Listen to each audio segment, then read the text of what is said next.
Hi everyone, today I am going to tell you hard and soft G sound. The letter G has two sounds. They are hard G sound and soft G sound. When the letter G is followed by A, O, U, it produces hard G sound. G is pronounced as G.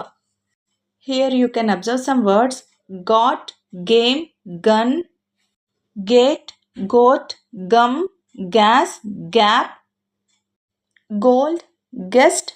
When G is pronounced as G, it is a hard G sound. When G is followed by I and E, it produces soft G sound.